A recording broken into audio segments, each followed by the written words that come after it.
Hello everyone, welcome to the class. In this video, we'll take up the physical structure of the DNA. In the previous video, we have studied the chemical structure of the DNA. In this video, we will take up physical structure of DNA. Now, we'll first see a few basics or discovery basics of the DNA, and then we'll move on to the structure. DNA as a acidic substance. DNA, when you usually expand it, it's deoxyribose nucleic acid. Why do we call it as acid? Because there is an phosphoric acid which is present there. And because of that acidic nature, the molecule of the DNA is also being taken as an acid substance. And this DNA as acidic substance was first identified by a scientist named as Friedrich Mischer in the year 1869. DNA as an acidic substance was identified for the first time by Friedrich Mischer in 1869, and he named that DNA as nuclein. He named it as the nuclein, the substance which is present in the nucleus. So this was the first report about the presence of the DNA. After this, it took a very long time because at that time actually there were no much inventions or no much advancement in the technique of the microscopy. Because to observe all these details, that is DNA, RNA, proteins and everything, we require a good technique of microscopy, and there were no much advancement in the microscopy. Hence, it almost took a very long time to elucidate a proper structure of the DNA after 1869. Almost after 1869, in the year 1953, okay, almost nearly 90 years or near to the 90 years, it took almost 90 years because there was no proper advancement in the microscopy. So after a very long period of time, it was two scientists, very important scientists, guys, James Watson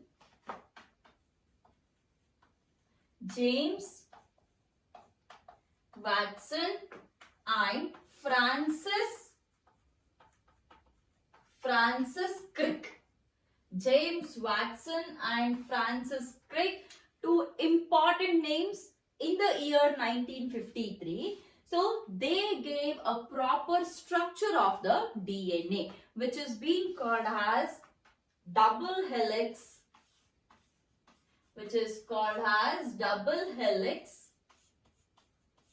model of DNA. Double helix model of DNA. This is famously called as double helix model of DNA or Watson and Crick model of DNA. Okay. Now, on what basis did Watson and Crick actually elucidated the structure of the DNA or double helix model of DNA? So, this was mainly based on X-ray diffraction observations or X-ray diffraction reports or results of a few scientists. X-ray diffraction of the DNA was done by, let me write it, X-ray diffraction was done by Rosalind Franklin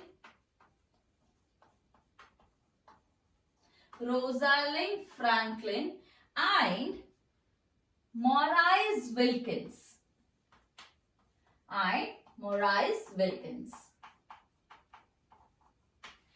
So, in the year 1953, James Watson and Francis Crick, They gave a double helix model of DNA on the basis of X-ray diffraction reports or results which were given by Rosalind Franklin and Morris Wilkins. Along with this, the reports which were put forth or the results which were put forth by Erwin Chargaff,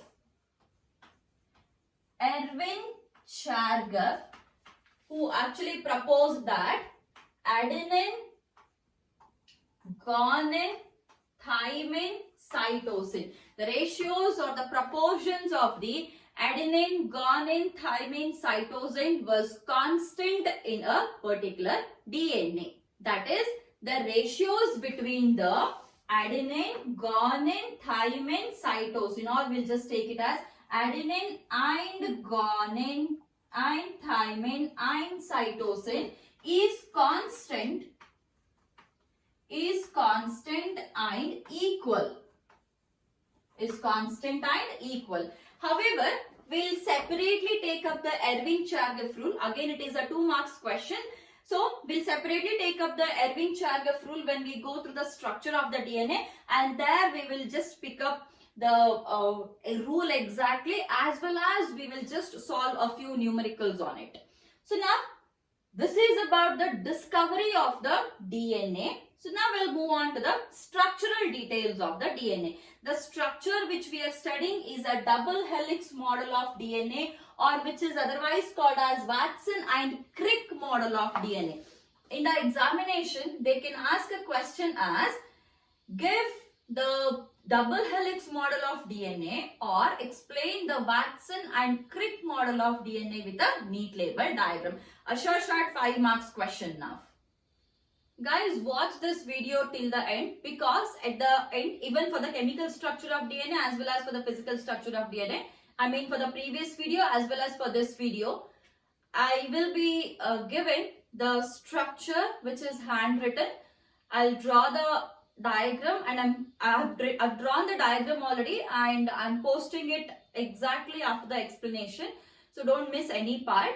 That will be very, very helpful when you draw the diagram for a 5 marks question. So how exactly it should be drawn in the answer sheet for the 5 marks. So that final diagram with all the labelings.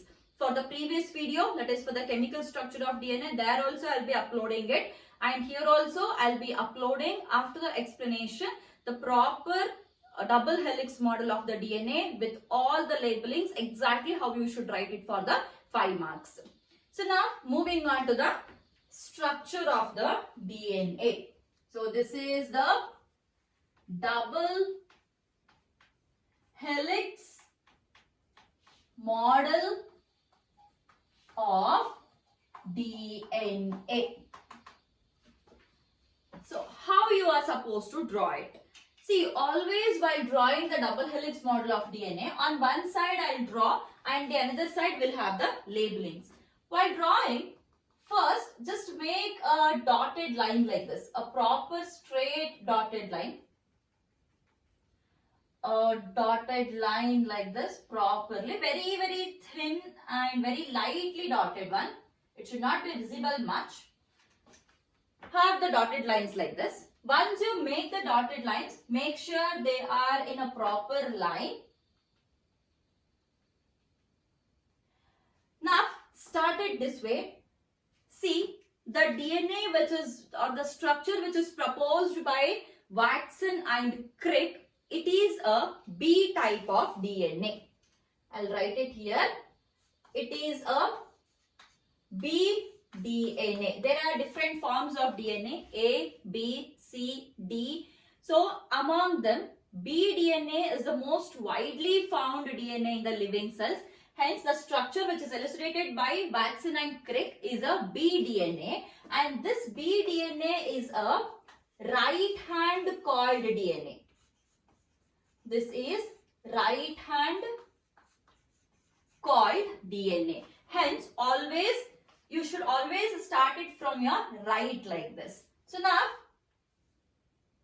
the structure of the DNA started this way. Join these to the ends like this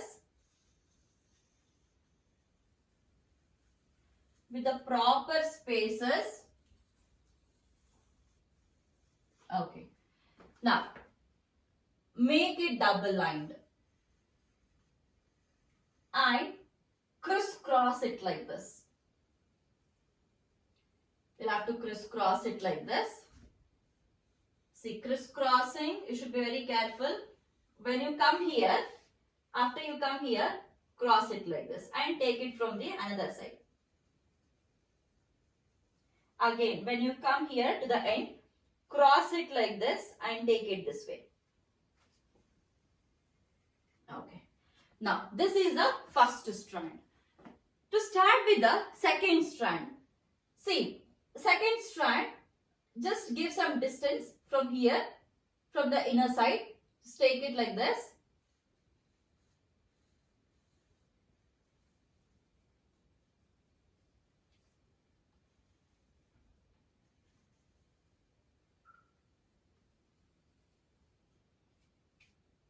Again,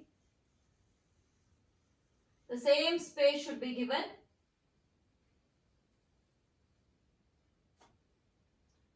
Again, it should go for a double line. Crisscross. Again, crisscross. Then again, crisscross. And then leave. Now, first thing after completing the diagram, just wipe this off. Take these dots off. This should not be visible much. Okay. Now, the first thing which you have to do here is write the moieties, that is, write the polarities. One, we have already seen it in the chemical structure of the DNA. One is 5' and the 3'. So, see, if the structure is like this, 5 and 3, another one is 3 and 5. This is how we are supposed to write. Now we have one strand here which is ending here, isn't it? So 5' and the 3'. So here it is 3' and the 5'. Let's label it now. It is 5'. Take this strand only where it is ending here. It is ending on this side. So it is 3'. Now here, this is a 3' end. And where it is ending here. So let's make it as a 5' end. So, this is the first thing which you have to start. Now, 3' and 5', which simply means that the two strands are anti-parallel to each other. The two strands are anti-parallel to each other. So, the polarity is 5' to 3' and 3' to 5'. One is running from 5' to 3', another one is running from 3' to 5'. Let's move on to the internal details now. See, take any junction like this. Take any junction like this from here to here. Okay, alternate. One, leave this one and take the next one. Any two junctions like this, leave one in between. This is called as one pitch or one turn. One pitch or one turn. From here to here, it is called as one pitch or one turn. Now, in one turn, what all is present? Or see, from here to here you can take, or otherwise you can take it from here to here, or otherwise if it was crossed like this, you could have taken it from here to here. So, any two turns, one is here and one is here. Okay. Now, here there is one small junction, here there is one large junction, here there is one small junction, here again there is one large junction. These smaller ones are called as minor grooves. These are called as minor grooves. Whereas these larger ones, these are called as major grooves. These are called as major groove. minor groove and the major groove. Now coming back to this one pitch or one turn. What all is present? In the one pitch or one turn, there are 10 base pairs present. First 1, 2, 3, 4, 5, 6, 7, 8, 9, 10. So, in one pitch, how many base pairs are present? In one pitch, 10 base pairs are present. So now, the length of one pitch. Length of one pitch is 3.4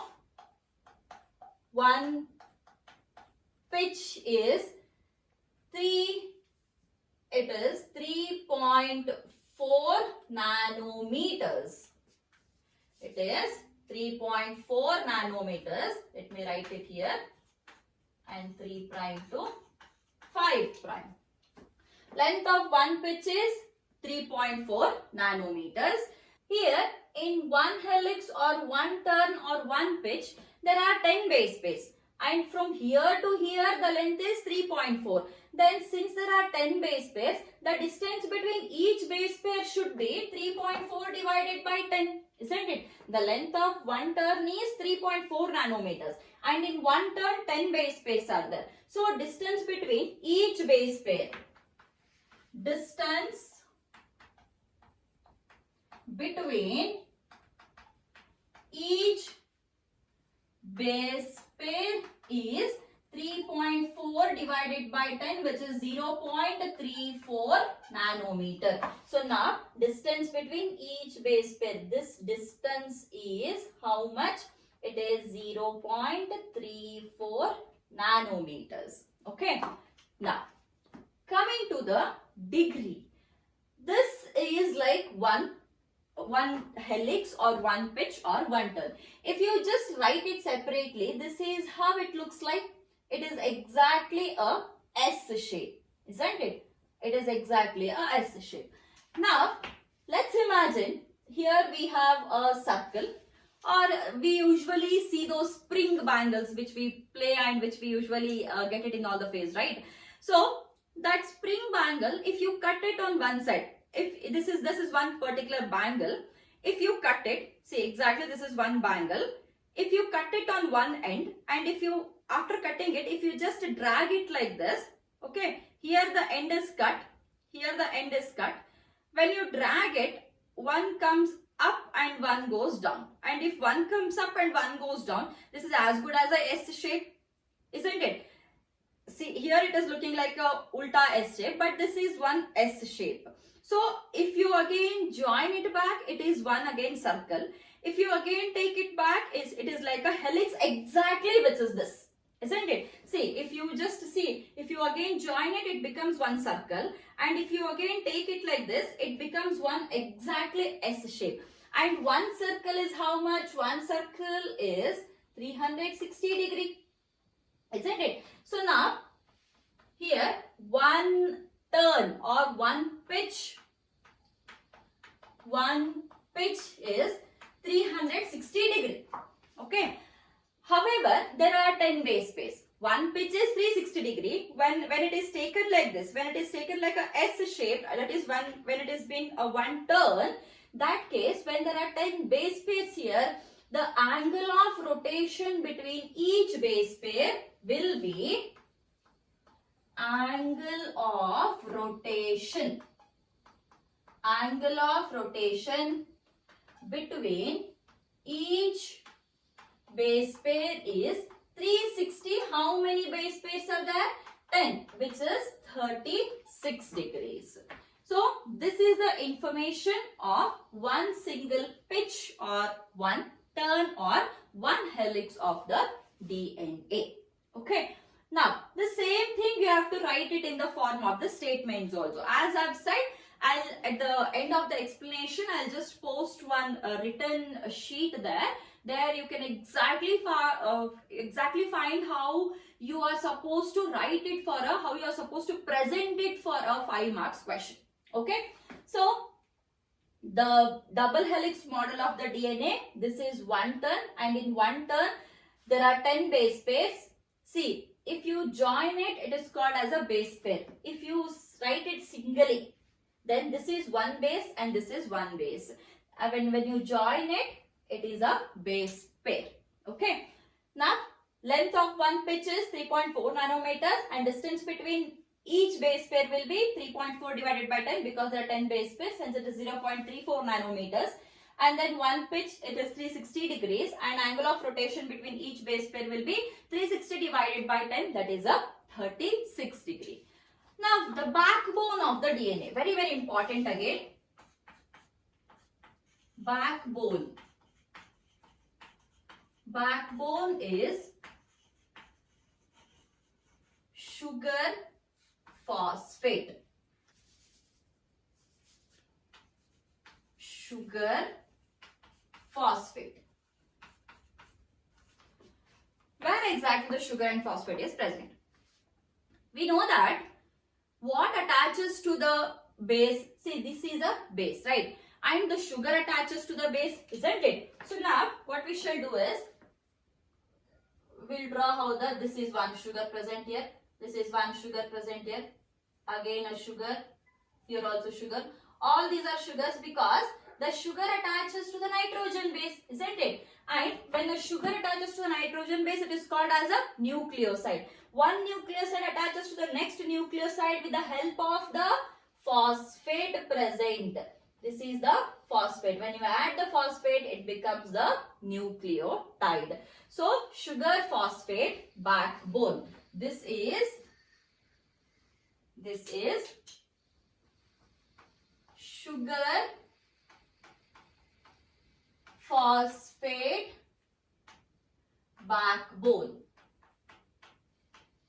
The backbone of the DNA is made up of sugar and phosphate.